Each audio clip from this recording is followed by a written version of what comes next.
On the Feast of Immaculate Conception, we joyfully bring joyful mysteries, and this time it's the presentation, and as always, the Rosary is the best preparation for Christmas.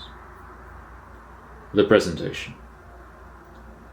When the time came for Mary's purification according to the law of Moses, Mary and Joseph took Jesus to the temple in Jerusalem to present him to the Lord and to offer a sacrifice. Simeon, a righteous man in Jerusalem, took the child Jesus in his arms and rejoiced. He told Mary that Jesus is set for the fall and rising of many in Israel, and a sword will pierce through your own soul.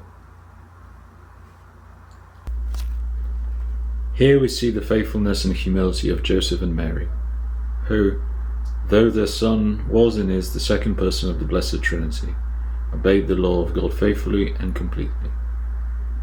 Upon seeing the child, the prophet Simeon took him in his arms and declared, "My eyes have seen your salvation, which you have prepared in the presence of all peoples, a light for revelation to the Gentiles and for glory to your people Israel."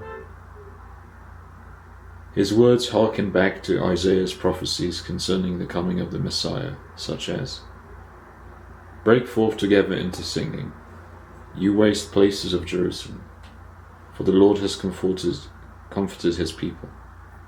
He has redeemed Jerusalem." The presentation inspires us to look upon the material poor, such as Joseph and Mary, with kindness and respect. The book of Leviticus describes the purification that was required of the new mother and her child when it states, "She shall bring to the priest a lamb a year old for a burnt offering, and a young pigeon or a turtle dove for a sin offering." The law then makes the allowance, saying, if she cannot afford a lamb, then she shall take 2 turtle doves for a sin offering.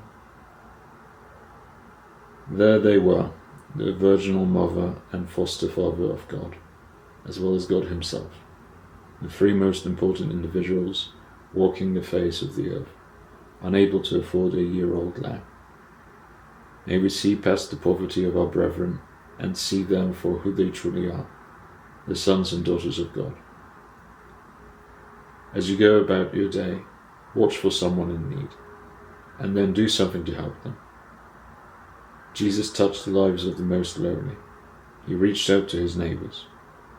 Be alert to the world around you and to God whispering to you through your conscience. Let the Holy Spirit work in you and lead you to those in need. To someone who needs something you have to offer, even if only a compliment or an encouraging word. Offer something to someone in need, just as you would to Jesus.